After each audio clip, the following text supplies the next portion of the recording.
just read this onto the record. This is not in contradiction with our faith, because we cannot establish limits to God's creative freedom. In other words, humans may not say, oh no, God wouldn't have done that, or God couldn't do this. If there is a creator, Funes was saying, that creator can create what he, she, it, wants. And that's I think one of the best encapsulations of the Catholic Church's current thinking on this. And Funes, on such an impactful topic, knowing full well that quote would send shockwaves through both the religious and the scientific community, there is simply no way that he would have given that quote, expressed that opinion without getting top cover, not from God, top cover from the Pope. So even though the Pope didn't say that, I think it is a reasonably good assumption that, look, no senior high-profile cleric who talks to the media is going to make a statement of doctrine that without ensuring that doctrine properly reflects the view of the top people. And so that will be the Pope's view. And that's out there. And I think that's quite an enlightened quote. And in one sense, it's logical. Who are we to say? I hate it when skeptics and debunkers say aliens wouldn't do that because, and it's like, how do you know? You got a hotline to them or something? Aliens wouldn't come all the way to Earth and then abduct people. Why not? We don't know what's going on or why. Are we being experimented on, harvested? Are we part of a prison planet? Are we a reality TV show for aliens? We don't know. We can only come at it from an anthropocentric viewpoint. And so if we can't say, aliens wouldn't do that. We can't say that. We don't know what's in their minds. How could we have the arrogance to say what would be in the mind of a God? So that's I think a self-evident quote, but people kind of expressing contrary opinions a while ago might have been burnt at the stake. So let's get, I guess, a little bit controversial now. There are, of course, when we talk about aliens and religion, religion is not a single thing. It's a whole bunch of different things. There are a whole group of different religions. And then even before you split out the religions, whether it's Christianity, Islam, Judaism, whatever it may be, you can take any one of those single religions, and even within that single religion, you will find a vast spectrum of belief, from ultra-Orthodox, who literally believe every word in whatever their religious text is literally true, through to the more liberal wing that is prepared to say, well, you know what, some of these texts might be allegorical or metaphorical, and, it's not really a talking snake, it's the devil, or it's temptation, or whatever it is. But some people get very offended and say, no, it is what it says, and we shouldn't be reinterpreting it. So the position is complex. It's not like religion is a monolithic entity where you could then say, well, what is the relationship between religion and the extraterrestrial issue? Because, as I say, we have these whole different religions and the spectrum of belief within the religion, then people with their different personal degrees of faith. some people absolutely doing the praying to Mecca 5 times a day or whatever, doing the attending church religiously, and other people just have a more personal faith, and they kind of, I believe in God, but I don't really do anything with it. And that, of course, takes you into the fact that many people say, well, there's a huge difference between God and religion. And many people who are deeply religious, get very offended by the way in which the organized religions have interpreted this. It's like they've put themselves between the creator and the individual. And so you have this people have a personal faith, but maybe don't go to church or worship in the conventional terms. And some people have a kind of more amorphous spirituality, and they kind of don't necessarily believe in a single creator God, but they think there's something. They don't necessarily know what it is or even put it into words, but I often hear people say, well, there's something. I don't know. Maybe the universe itself is self-aware, or maybe we're all connected, and that's a kind of spirituality. And in one sense, spirituality is not that different from religion, certainly in a personal view. It's I guess, the view that there's something else. It's not just us. There's maybe something bigger than us. And then there's a debate to be had and about what religion is. Is it a way by which we can know God, or is it, as some people think, really a bit of a con and a way in which the elite have always sought to use religion as a means of social control? And sometimes, a lot of what goes into things like most religious texts, when you get to the thou shalt not stuff, a lot of that's quite good stuff, isn't it? So there's a good side, even if you're an atheist, there's a good side to a lot of religion.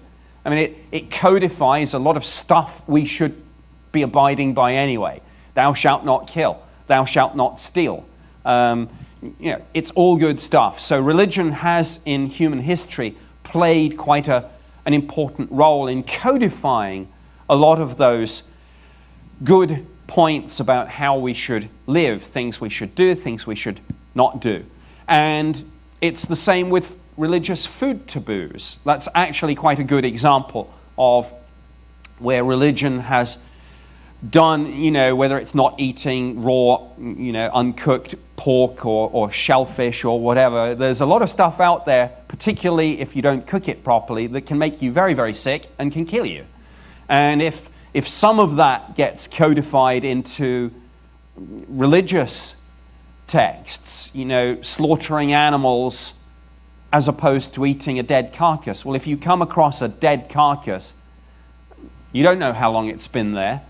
It might have died of disease. You eat it and you get sick and you die. So the idea of religious strictures that talk about slaughtering animals and then eating them, that animal was healthy. So there's a reason why some of those food taboos exist, and some of it's a good stuff. But then, as I say, there is this feeling that often religion has been used as a way to keep the people in line in our places. The divine right of kings is a good example of that. It was an attempt to basically say kings rule by the will of God. And if you look at the British currency, it says, God and my right in Latin, but it's like my right to rule comes from God. That is the modern, it's the kind of leftover of what used to be known in the UK as the divine right of kings. And the thinking was it makes people less likely to rebel or to try and kill the king or start a civil war. Now that's happened, but it hasn't happened often, and one of the reasons is that this view was created deliberately, that if you were rebelling against the king or the queen, you were rebelling against God. So religion has been used as a means of social control. And no one said it better than the film Minority Report. You seen that film with Tom Cruise? And they had this wonderful line, the power has always been with the priests, even if they had to invent the oracle. I mean, if you look at human history and the way that societies are set up, our modern system with a president and Congress and things, it's a very, very recent thing. For much of human history, we haven't had that sort of thing. We've basically had, a leader, whether that leader's been called, the chief of a tribe, whether it's the king or the queen or the empress or the emperor or whatever. Most times in human history, we've had a head person, and the other important person has always been the chief priest. Whether it's been, literally a chief priest, or whether it's been the shaman, the person. But those people have always been the gatekeepers, as it were. And it's the idea that you put, again, some people are quite offended by this, that you put a gatekeeper between the ordinary people and the Creator, the God, the Great Spirit, whatever it is you believe in. And sometimes it's been done quite deliberately to keep people in line. Doesn't mean it's not true. Yes, please, feel free. Shout out, disagree, question.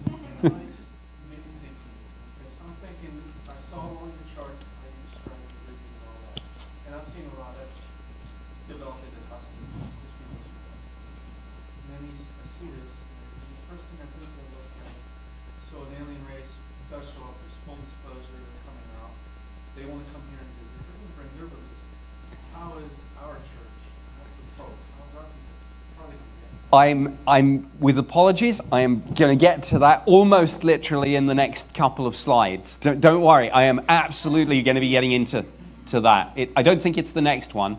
But yeah, actually it is, kind of.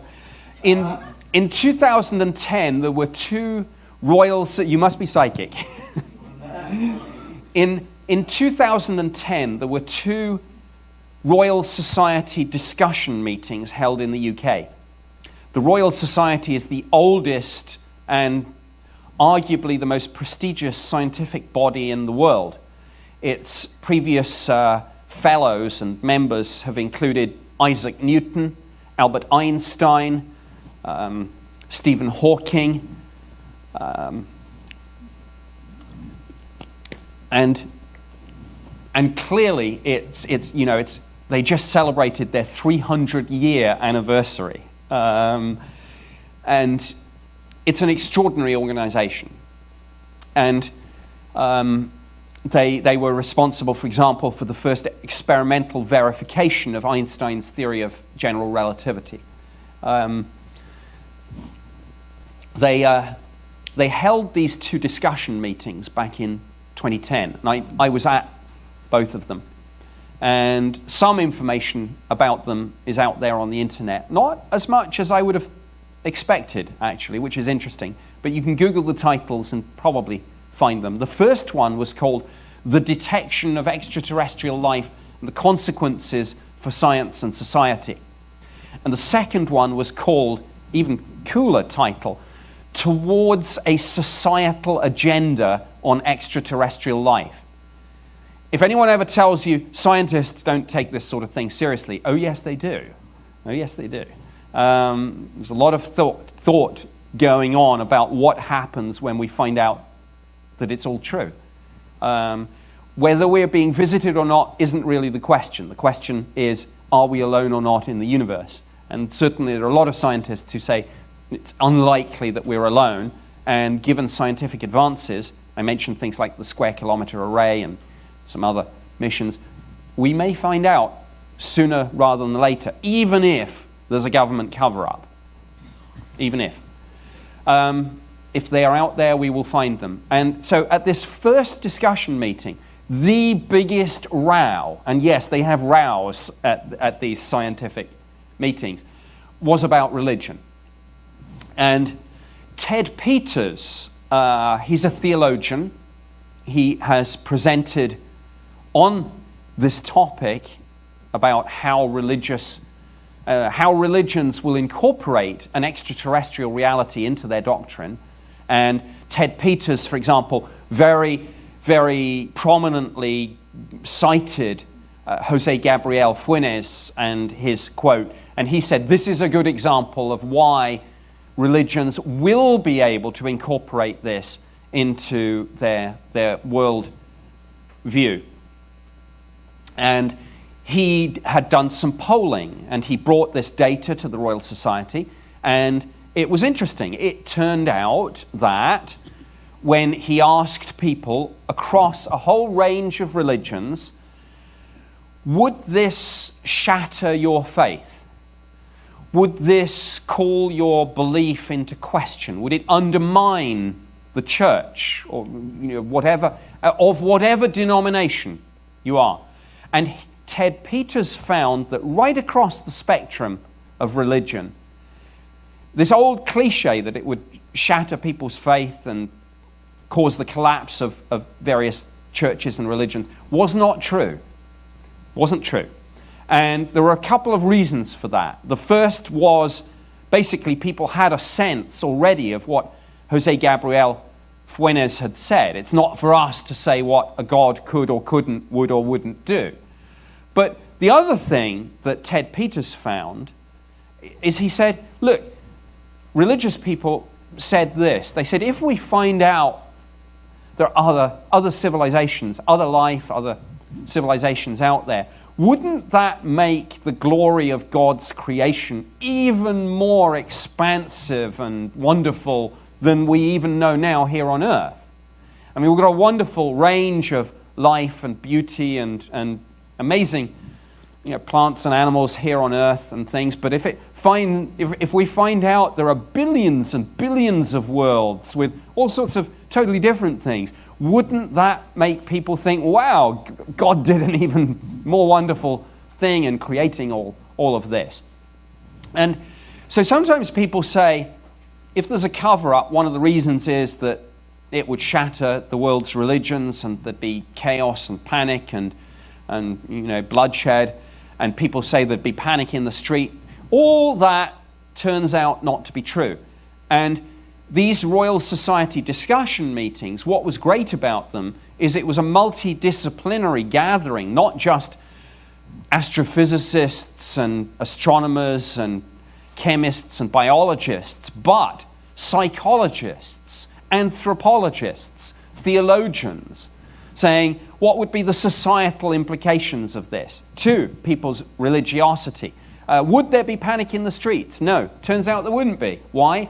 Because if you look at the opinion polls, at least 50% of people already believe that there's life out there. Bigger than 50% believe the government isn't telling us everything they know about UFOs. And guess what? You don't panic people by telling them something they already believe. It's not rocket science, but it's worth. I'm going to repeat that again because it's so true. You don't panic people by telling them something they already believe. So, would there be panic in the streets? Maybe in the 30s, yes, but now, no way. And we even have a kind of test of this. We have, because it kind of happened. If you remember in 1996, NASA announced that they had discovered a meteorite which had come from Mars and which had what they believed to be fossilized microbes. Now, I'm not going to get into the science of that because they've kind of walked it back a little since then, and some other people in the scientific community say that there may be other explanations for why that meteorite has those structures in it. But NASA said in 1996, we have basically found evidence that at one time, don't know now, they're going to check that with one of these sample return missions, not OSIRIS-REx, but a Mars return mission. But NASA said there was life on Mars. And you probably remember, it made headline news all around the world. President Clinton made a nice speech about it. He said one of the biggest mysteries, one of the most profound questions that we can ask ourselves has today been answered. David Bowie's song Life on Mars got a lot of play on the radio. And guess what? Was there any panic in the streets? Life on Mars? No, there wasn't. Okay, and how things played out were, it was a great news story for a couple of days, and then the news cycle moved on, and everyone got back to the really important stuff, like what the Kardashians are doing. Did I say Kardashians or Cardassians? I'm getting my reality TV mixed up with my Star Trek. Yes? So my question might be jumping ahead, and forgive me if it does. So there's this issue of what do we Earthlings in our religions think about aliens? But there's the other big question about what do the aliens think about religion? What do they bring to the table in terms of religion? And is that somewhere in your presentation? I am absolutely going to get to that too. Yes, yes, absolutely. So Ted Peters said, you know, yeah, Christians are fine with it, Muslims are fine with it, of course the Buddhists are fine with it. Then you're just like, yeah, hey, fine. That's really cool. The one thing he said, which I think struck a little note of warning, was, and I think this says more about religion than it says about God, but here we go. Ted Peters found that while everyone thought that their own religion would cope just fine, they thought that other people's silly religions, the people that have got it wrong, they'd suffer with it. So the Christians were like, we'd be fine with it, but I think the Jews and the Muslims they'd struggle, and the Muslims were like, we're fine with it. We've got our many worlds, but you know those crazy Christians. So what you had, it was almost like the circling of the wagons. The individual religions tried to talk the talk. Yeah, we'd be fine with it. These other people, they wouldn't. Paul Davies, sorry, go ahead. Just a quick question. You know, there's a spectrum within every religion. It's not like everyone's the same, as you said before. Yes. You can have original mystics with direct inner experience. You can have organized religion coming from that. And you can have extremists or dogmatists over here with literal interpretation. Yes. So did they have any evidence in that survey about, you know, because if you just say this religion totally supports ETs are fine, but was there any distinction about different perspectives within the religion on that? Ted Peters didn't get into that, and I haven't seen, and I don't know whether he's published the raw data. I don't, with apologies, I don't know the answer to that question. It's a very important point. My suspicion is that it's the ultra-orthodox, the fundamentalists that would always struggle, because I think they would struggle with anything. They seem to get offended, whatever religion, by. I think it's always, exactly. I don't think so. Now, my apologies to Ted Peters if he's found otherwise. Maybe his raw data is out there, and some of his sample size, I think he polled more Christians than some of the other religions. So you can get into a whole debate about the statistical, is it statistically significant when you have a small sample size, as I think he did with some of the other religions. But my suspicion, my gut tells me that the liberal wing of any religion will be more open to extraterrestrials and the centrists maybe than the people at the extreme end. It's Paul Davies, and this is where we got into a row. Paul Davies, in a polite scientific way, and he's a physicist and he's written a lot of science books, so he's a science communicator. Paul Davies politely said to Ted Peters, I don't believe a word of what you're saying. I I think the religions are talking the talk to try and make them sound as if they're open, but I don't think you would deal with it well at all. And I don't think, and I'm not here today to tell you how this will pan out, because my honest answer is I don't know. And I don't think Ted Peters really knows. I can tell you what I think will happen, and what I think will happen is what I said a moment ago. You don't shock people, you don't panic people by telling them something they already believe. But I think Paul Davies was right. I think some of the religions would struggle with this. And he felt that the savior religions in particular would have a huge problem, despite José Gabriel Funes saying that, we can't place creative limits upon God. Paul Davies said, when this actually happens, all your fine words will come crashing down and people are going to have a huge problem, and it will fundamentally challenge. And I'm going to focus in this on specifically Christianity, because that's what happened at the Royal Society, and that's where the row between Ted Peters and Paul Davies took place. Paul Davies said that savior religions will have a big problem, and that if you look at certainly the Bible, it's like man created in the image of God, Jesus Christ, the only Son, sent to earth, and Peter says, this basically was a one-shot deal, that this isn't something that happens many times. Original sin, and the idea that Jesus Christ came to earth to redeem us and to save us from that original sin. And then in Revelations, the role that Jerusalem has, a city on planet Earth, not on another planet around another star. And so for these sorts of reasons, Paul Davies said, if this actually happens, the savior religions will have a huge problem, and there'll be some really hard questions. Maybe for those at the more fundamentalist, orthodox spectrum, but those people have a lot of power and influence. And,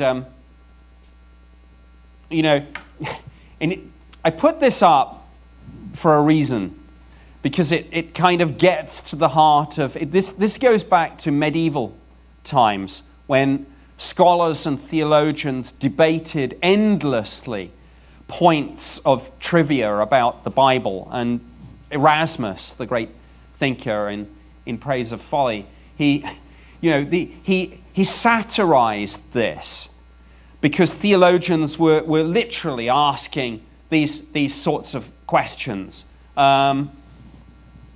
It got down to the level of fast that they were saying, if Christ wanted to, could he have come to earth in the form of a donkey or a gourd? And how would you have crucified a donkey? Would you have crucified a donkey? And again, it gets back to that idea. Are human beings able to place creative limits upon God? And if the answer to that, as most theologians say, is no, then if a God chooses to do something, who are we to say whether it would be ridiculous? But Paul Davies said, what are we to believe? The Bible says that Christ came here to redeem us from our sins, died, was resurrected, and that's redemption. Are we to then postulate that Christ was crucified and resurrected on every single planet that exists? I mean, Paul Davies, his fundamental point was, why just us? And that goes back to the point about savior religions, where the earth has a central special role. And Paul Davies says, it looks as if we probably don't. We're not so special. And that being the case, you know, where's God in all of this? Yes? Don't you think our reaction would depend upon what the aliens look like? If they come out of their ship looking like an angel versus looking like Satan, wouldn't there be a huge difference? I think so. I think you're absolutely right. Now, let's imagine for a moment that that's exactly what happens. Let's consider the archetypal landing on the White House lawn with your question in mind. If the spaceship lands and the door opens and the ramp comes down and some, you know, tall, slim, blonde, angelic featured creature comes out, we might say, wow, the angels have returned, and we'll get into things like that a little later. But just imagine, I feel sorry for the poor alien that comes down and they've got the horns and the tail, and it's just, hey guys, you know, welcome. And we're going, no, it's the devil. And it's just, and you know, how many people watch Doctor Who? There's a classic episode, and I think it was one of the old John Pertwee episodes, and I think it was called The Claws of Axos. And they kind of satirized that very point, where they had two races of extraterrestrials, and there were some beautiful-looking ones and some horrible monsters. And it turned out the beautiful-looking ones were the bad guys. So never judge a book by its cover. That's why I say I feel sorry if there are extraterrestrials out there and they're high-minded, moralistic, good, and they're scientists, explorers, anthropologists. They come to Earth, but they happen to look like the devil. I feel sorry for them because I think, yeah, absolutely. So I'm just, this kind of gets actually to another thing which just got into the media recently. When the story about the Pentagon's UFO program broke, one of the interesting throwaway lines that Luis Elizondo came up with is he said he hit some roadblocks with senior managers in the Pentagon.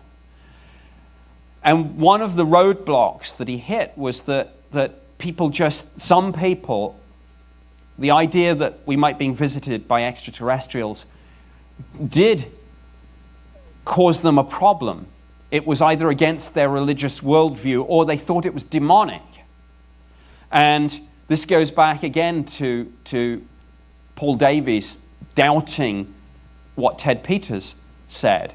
And this seemed to be an example of where Luis Elizondo said that he had taken this issue as far as he could within government, and one of the roadblocks he hit was that people just, I don't want to deal with that. And this is a phrase that I came up across. In my Ministry of Defense work, occasionally you would hit a roadblock, and it would be the religious thing. And wherein in time past ye walked according to the course of this world, according to the prince of the power of the air, the spirit that now worketh in the children of disobedience.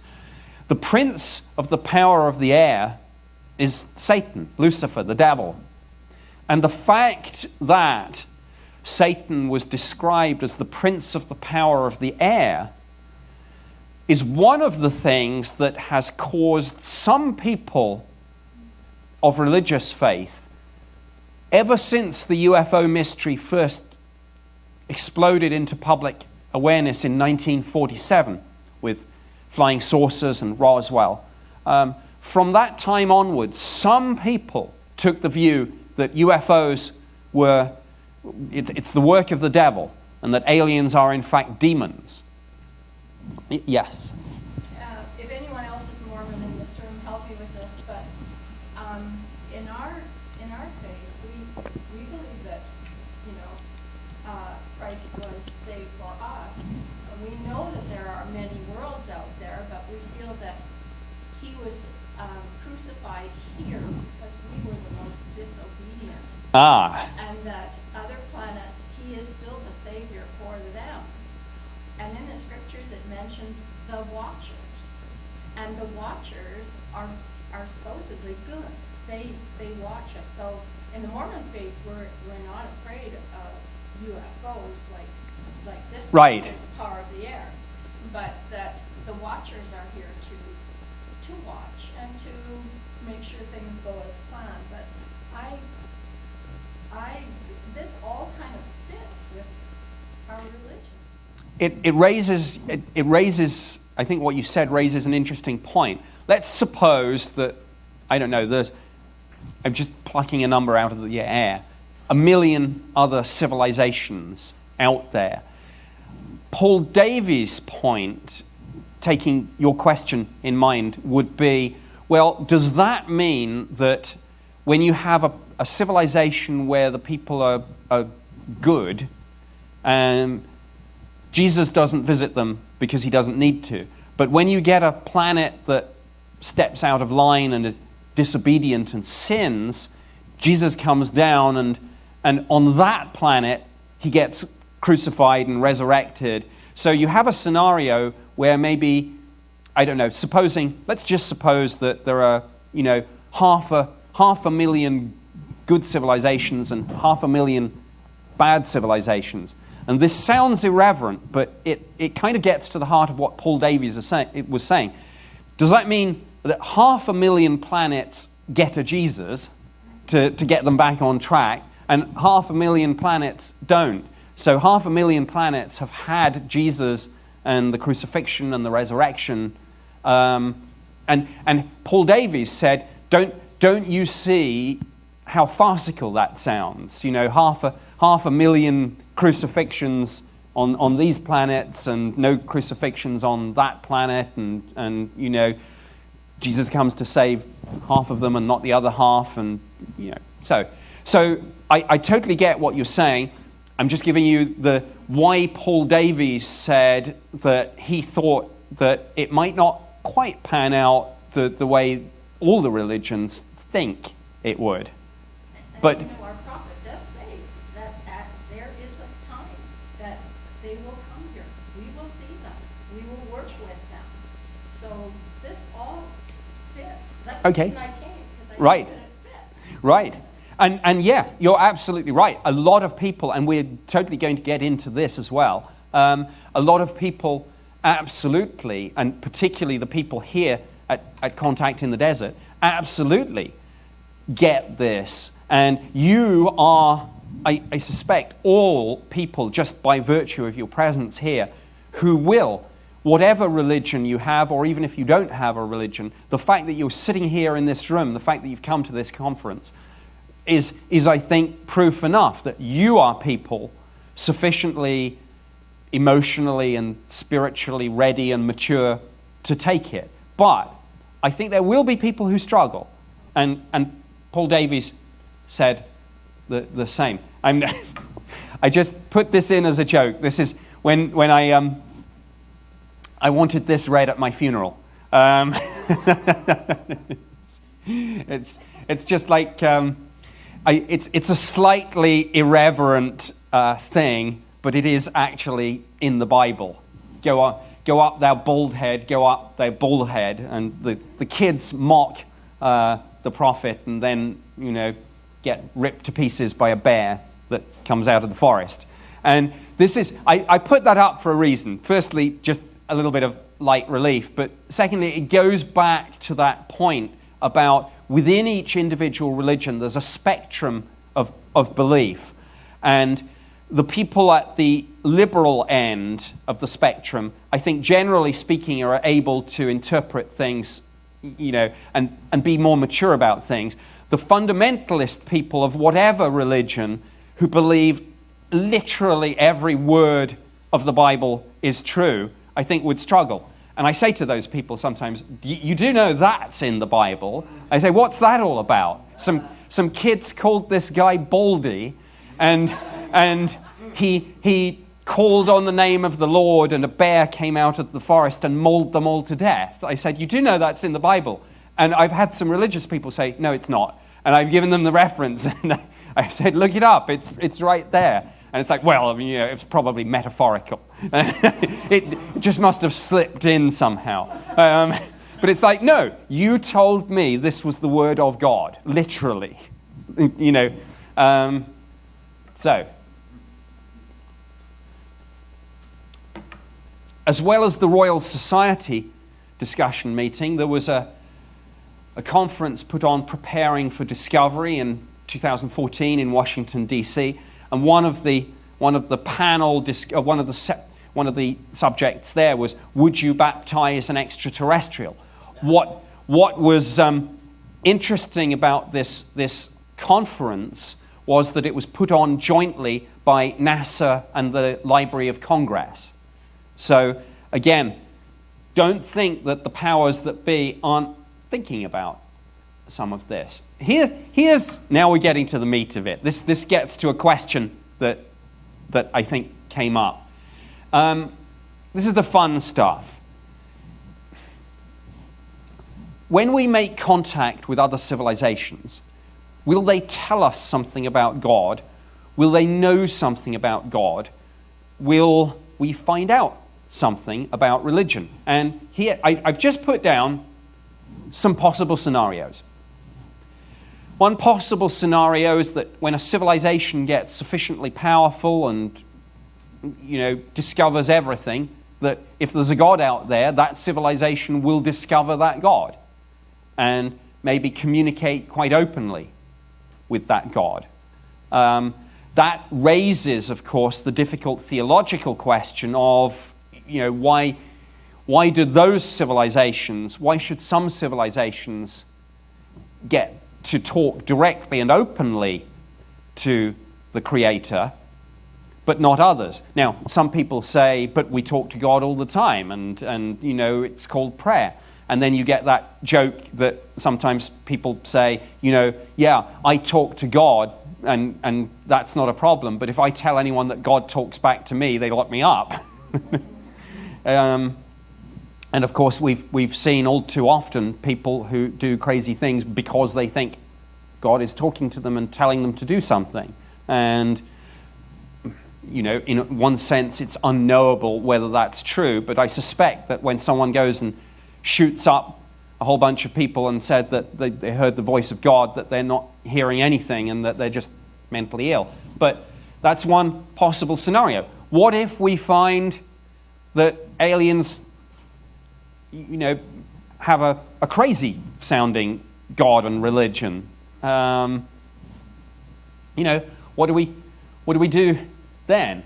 And turn it around. What if aliens think that our idea of God and our religion is just absolutely crazy and does not accord with anything that they know or believe about God? And what happens, we talk about the spectrum of religiosity. What happens if those civilizations, more powerful than us, are crusaders or evangelists? They want to convert us to their religion, and they have a bizarre, crazy sounding God, and, you know, bizarre religious rituals that would make no sense to us, but they are so fervent in their belief that this is the thing that you must do, and if we don't, you know, if not, we're going to wipe you out as heathens or forcibly convert.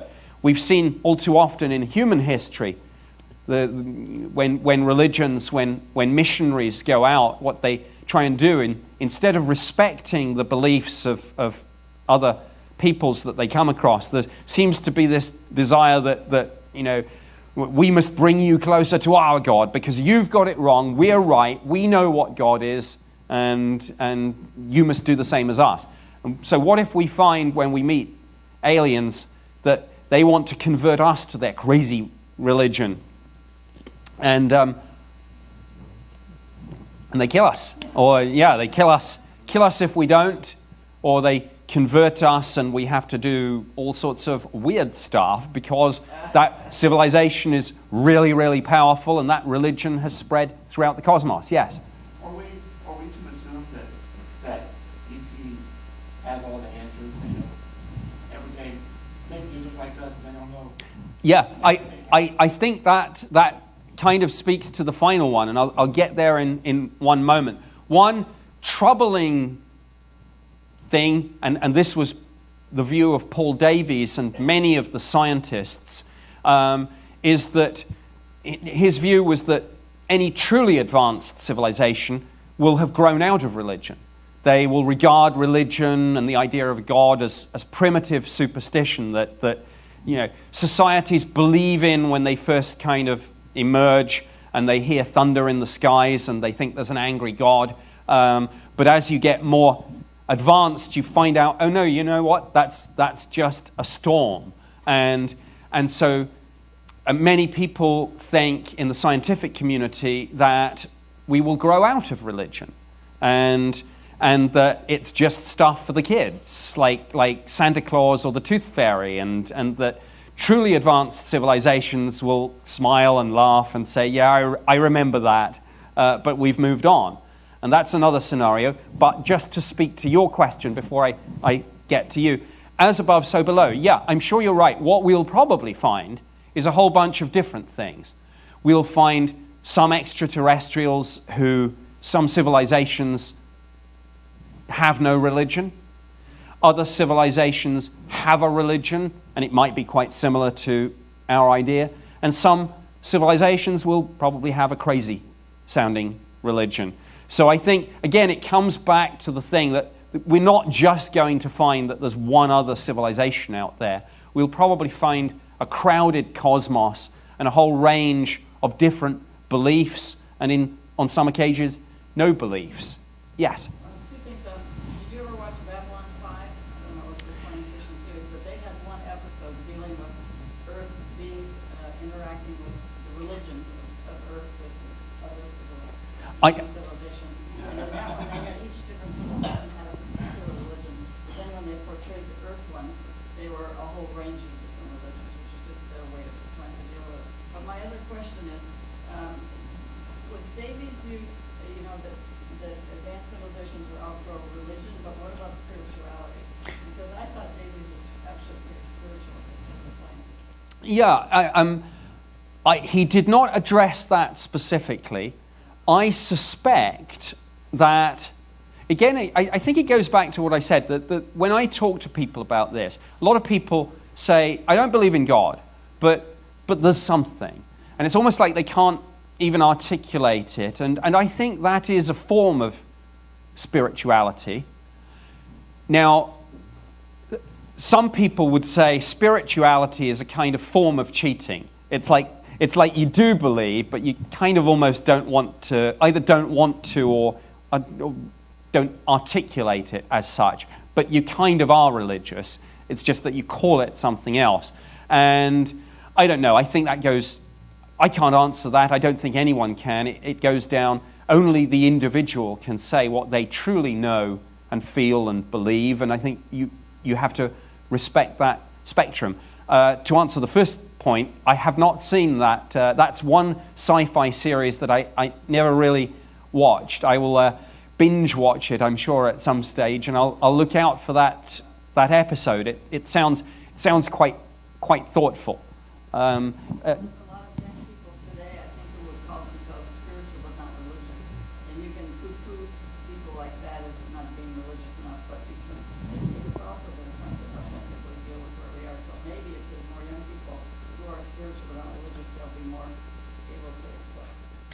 I think so, and I think we see a lot of that this weekend.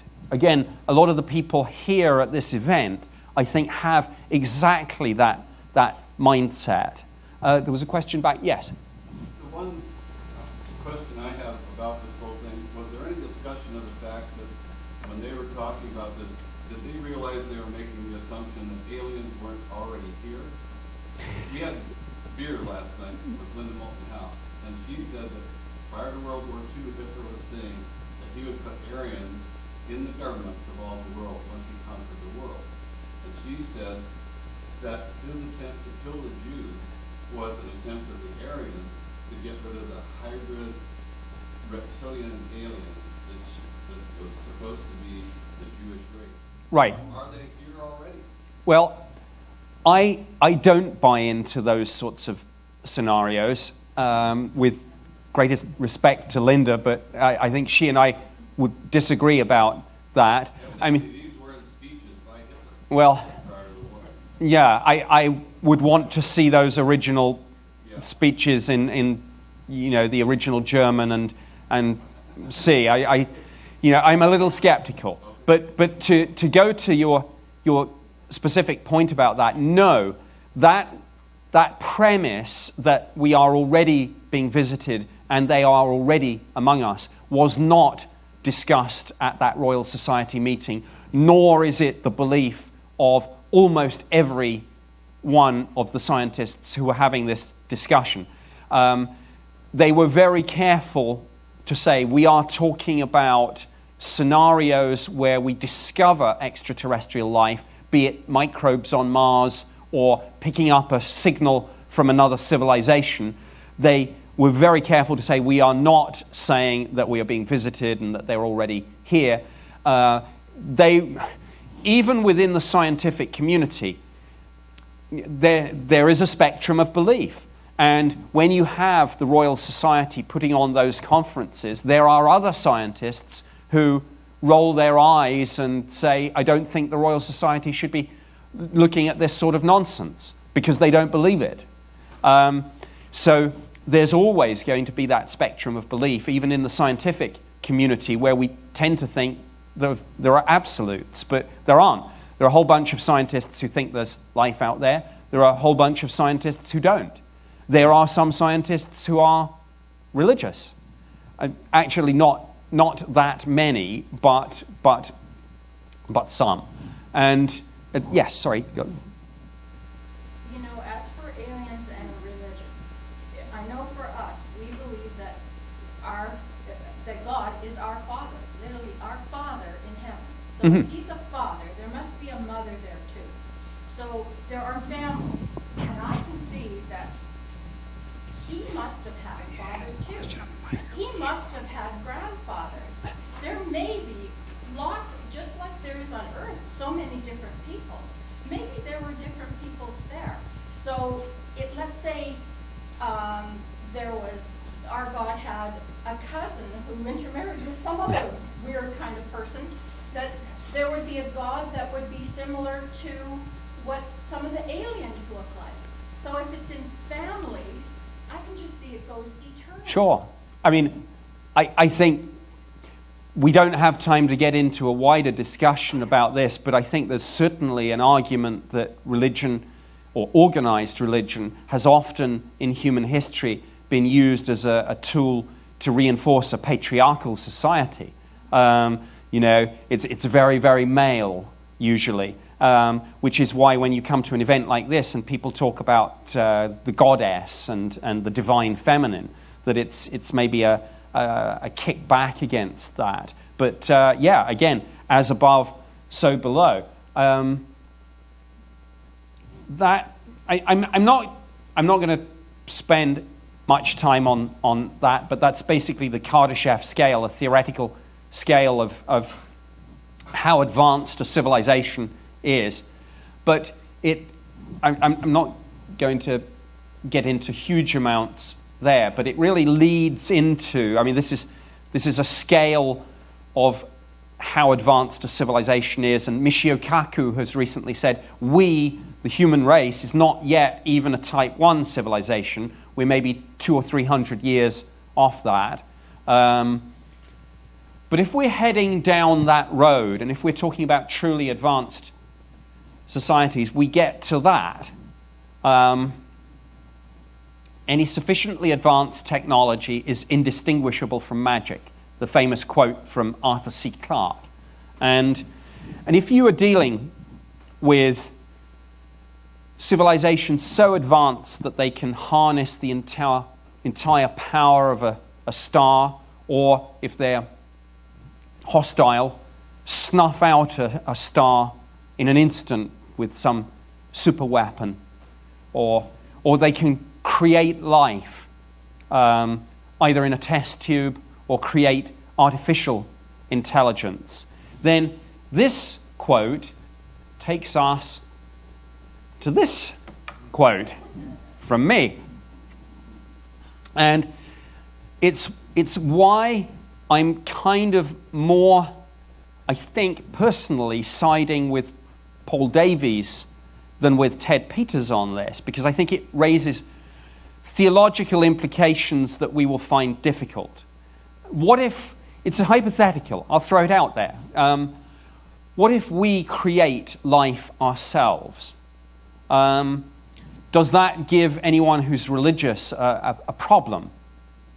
I don't know. Because if God is supposed to be the creator with a capital C, what if we become creators and create new life? And some people say that we're very close to doing that in some of our artificial intelligence. And you know, the idea, I think it raises much wider questions about the nature of consciousness. But certainly, if computer processing power by 2045 is going to be 100,000 times more powerful than a human brain, at what point might a machine ever become self-aware? And how would we know if it had? It reminds me, as the title of this presentation is Aliens and Religion, it reminds me of the old science fiction short story where they construct the world's most sophisticated and powerful computer, and they plug it in, and the first question they ask is there a God? And the computer says, there is now. So it raises questions that I think religions will struggle with if the human race creates artificial intelligence and then that life itself evolves and we become creators. So I think that is an interesting thing, and I'm not sure we aren't that far off from it. I'm not. And Elon Musk certainly, who's a pretty smart person, thinks there's a danger here, and he's not alone. Could I get another water from someone? But I think that the organized religions and many of the people individually, thank you, would struggle at the point when human beings create life either in a test tube or in a computer program.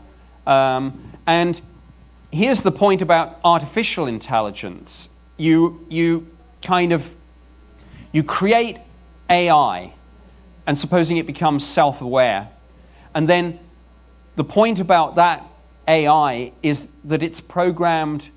Firstly, it goes beyond its own programming, which is kind of the point, and then it itself creates new life. So you have us creating new life, and then you have that new life itself creating another new life, and on it goes. Now, some people will deal with that from a religious or spiritual point of view by saying, well, even if we create life and if we were created ourselves by extraterrestrials, somewhere, if you follow it far enough upstream, you get to an original creator God. And that maybe will be the only way that they can kind of deal with that when it starts happening, or if we encounter extraterrestrials who say, we made you. And you know where I'm going with this, of course. I'm going to ancient aliens. Whoever said that doing TV work is all glamour and excitement, it really isn't. This is me freezing my backside off halfway up a mountain in Wales for an episode we shot last year. Do I look happy? But again, you know, self-evidently, what this discussion is leading to is ancient astronaut theory and how we then incorporate that into religion. What if aliens land on the White House lawn, not just sneak around and occasionally get photoed, but what if we have that? Okay, it's all true, it's real, we're here, and by the way, we made you. You're our little science experiment. You know, are they our gods? Many people, when you read some of the books on all this, it's chariots of the gods. Are our gods actually just extraterrestrials who've made us, maybe in their image or maybe in a hybridized image? And, if that turns out to be true, how does religion, specifically organized religion, deal with it? And I suspect they would struggle, because they would be saying, no, the Bible says, for example, that God created us in His image. And so if we have a civilization that says, no, we created you, and by the way, you're not that special, we've created a whole bunch of other planets with life like you, and a whole bunch of other planets with different life, and they're going to show us to prove it's true. How does religion deal with that? Do they say, as I suspect they would say, that they're demons, they're deceivers, they're false gods, that it's all a con?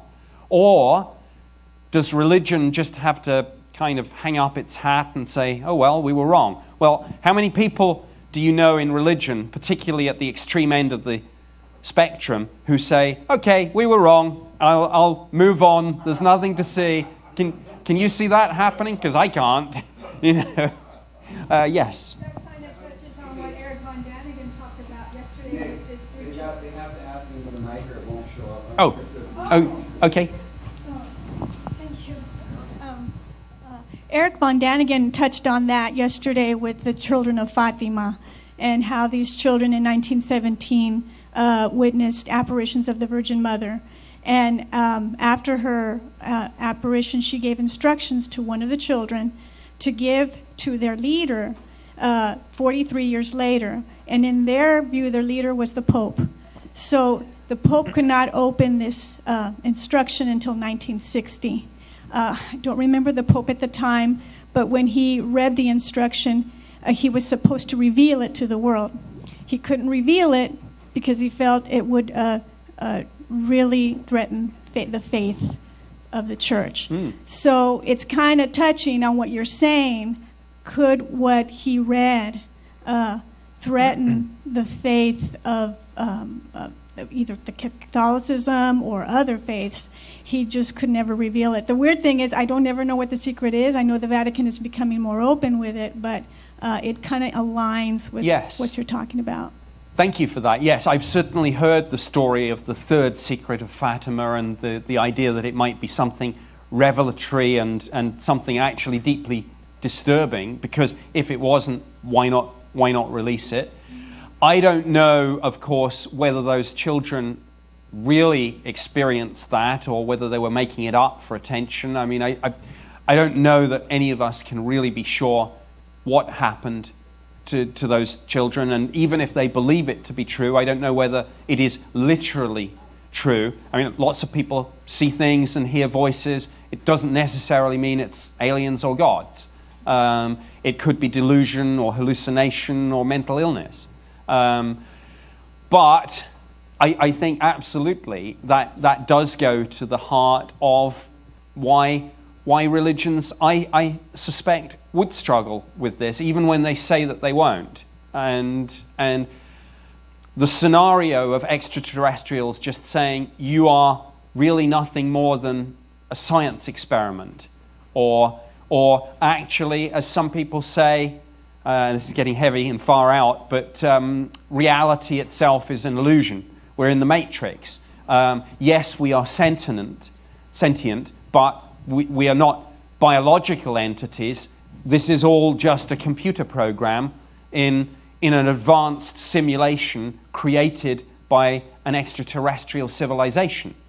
And maybe when we get close to finding that out, the reality will begin to start to break down and get fuzzy at the edges, and weird things will happen. So there are a whole bunch of scenarios that might happen. Yes, at the back there, and please wait for the microphone. I think we've got about 10 minutes, by the way. Yes, and very briefly. In my mind, if an alien popped out on the White House lawn and said, guess what, we created you, at least two really, really good follow-up questions would be, number one, can you prove that? In other words, why do we take them at their word? They could be lying for their own purposes. And number two, who created them? You know, and those are at least interesting questions to pursue in that kind of scenario. Yes, I absolutely agree. On the first question, as ever, trust but verify. I think if extraterrestrials told us that, we would want proof. And it might actually be quite difficult. If we're dealing with a civilization that's really advanced, it might be very difficult for us to obtain proof if it was their intention to deceive us. I mean, a skilled magician can fool us now. Imagine what an advanced civilization would be able to do. Back to that Arthur C. Clarke quote. So it might even turn out to be not just difficult, but impossible to verify their claims of being our creator. As for your second point, absolutely, who created them. And that's why religion's get out with all this is, yes, but originally they were created by God with a capital G. I think that might almost be, you know what, yes, it is. So now we are going to just completely take any remaining questions for the last 10 minutes. Yes, right here at the front. Oh, sorry, again, please wait for the microphone. It's not so much a question as a thought that is occurring to me while I'm listening. When we're talking about the beginning of the universe, there are so many that believe that it started with a Big Bang, and my question has always been, how can you get something from nothing? And so when you're talking about gods or a creator God, it's like, how can you go back to just one entity? There must have been something before that. How can you get one from nothing? I think I'd have to be a quantum physicist to even attempt to answer that. I know that in the world of quantum physics, there is the theory that something can spontaneously arise, and that the universe itself arose spontaneously from literally nothing, and that because space and time are actually interwoven, and Einstein called it space-time, that the phrase "what came before the Big Bang" is meaningless because time itself only came into existence at the Big Bang. But if any scientist says that they can explain it to you, they can't. I mean, cosmologists and theoretical physicists can't agree. There are many, many different theories about how the universe actually developed. And we don't even have a grand unified theory that marries up physics at the macro level with physics at the quantum level. And if we don't even have that, all predictions about how the universe arose effectively break down in the first instance after the Big Bang. So in one sense, it may be unknowable. And some of the latest theories suggest, of course, that our universe is one of many, that there is what's been called a multiverse. And as well as the multiverse, there may be an infinite amount of parallel universes, parallel worlds, which again, bringing it back to religion, raises some troubling theological notions. An infinite number of worlds that had a Jesus, and an infinite number of worlds that didn't. Because maybe we didn't need saving from original sin or And a lot of good that did us anyways. Yeah. We don't appear to be all that saved. No, indeed. So there are all sorts where we get into this kind of how did it all begin. It's, some people say, well, they try and incorporate the two by I talked about trying to marry up science and religion. Some people take the view that the world was created 6,000 years ago, in a very literal sense. Some people say, no, I accept that the Big Bang and evolution are real things, but I believe that God created the universe in which these things came to pass. And then you get awkward philosophical questions like, well, where did God come from? And people say, well, no, God always was. But and you get that awkward area where science, religion, and philosophy intersect.